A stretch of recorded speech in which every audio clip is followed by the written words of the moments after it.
मागील 3 दिवसांपासून सुरू असलेल्या मुसळधार पावसामुळे मराठवाड्यातील बीड, धाराशिव, लातूर, परभणी, जालना जिल्ह्यातील अनेक भागात पुराची स्थिती आहे। 15 जिल्ह्यांमध्ये 10,000 हेक्टरपेक्षा अधिक क्षेत्रात पावसामुळे नुकसान झाले। सोयाबीन, मका, कापूस, उडीद, तूर आणि मूग अशा पिकांचं मोठं नुकसान झालं आहे। आज महाराष्ट्राचे मुख्यमंत्री देवेंद्र फडणवीस यांनी मराठवाड्याचा दौरा करून उजनी येथे शेतकऱ्यांना सर्वतोपरी मदत सहाय्य करेन असा विश्वास दिलाय। उपस्थित असलेले आपले पालकमंत्री शिवेंद्र बाबा, खासदार ओमराजे,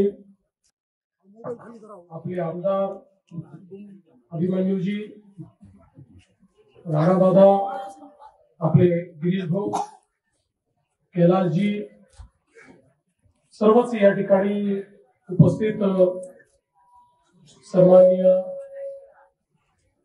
पदाधिकारी, अधिकारी, लोकप्रतिनिधी आणि उपस्थित सर्व शेतकरी, गावकरी, भगिनी आणि बहिणींनो,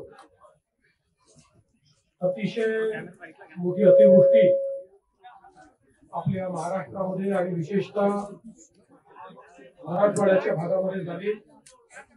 लातूर जिल्हा असेल, धाराशिव जिल्हा असेल, बीड जिल्हा असेल, या ठिकाणी अक्षरशः ढगफुटी सदृश पाऊस झाला आणि त्यामुळे विशेषतः आपल्या नद्यांना पूर आला।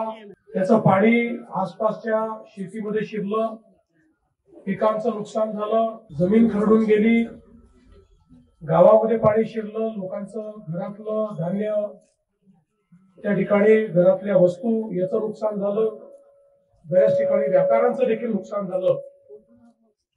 आणि म्हणूनच आज या ठिकाणी मी आलो आहे।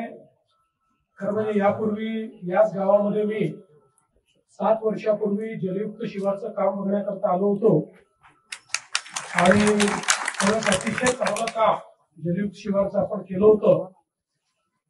त्यावेळी खरं म्हणजे आपल्याला पाणी मिळावं म्हणून आपण काम केलं होतं, पण आता पाणी इतकं अधिक झालंय की यावेळी त्याच्यामुळे मोठं नुकसान आपलं झालंय। आणि म्हणून शासन म्हणून मी आपल्याला या निमित्ताने आश्वस्त करतो की सगळे निकष बाजूला ठेवून आम्ही सर्व शेतकऱ्यांना सरसकट मदत करणार आहोत आणि जेवढी वाढीव मदत आम्हाला करता येईल ती करण्याचा आमचा प्रयत्न असेल।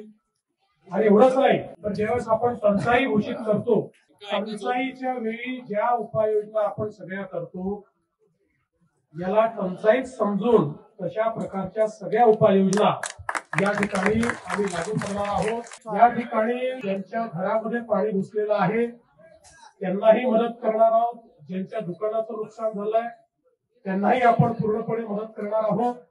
आणि केवळ या ठिकाणी आपली घोषणा नाही, तर कालच पहिला हप्ता 2,300 कोटी रुपयाचा आपण रिलीज देखील केलेला आहे।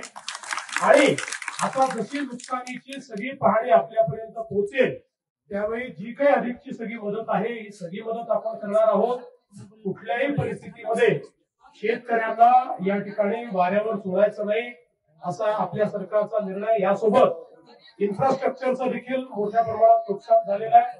विशेषतः या गावची जी मागणी आहे की 2 गावांना जोडणारा आपल्याला जो पूल या ठिकाणी करायचा आहे, मी आजच घोषणा करतो की या पुलाला आम्ही मान्यता देऊ, या ठिकाणी येणाऱ्या रस्त्याला देखील आम्ही मान्यता देऊ, तो रस्ता देखील जो आहे त्यालाही आम्ही मान्यता देऊ आणि सगळ्या पद्धतीनं हे जे काही इन्फ्रास्ट्रक्चरचं काम आहे हे काम देखील या ठिकाणी आम्ही पूर्ण करू।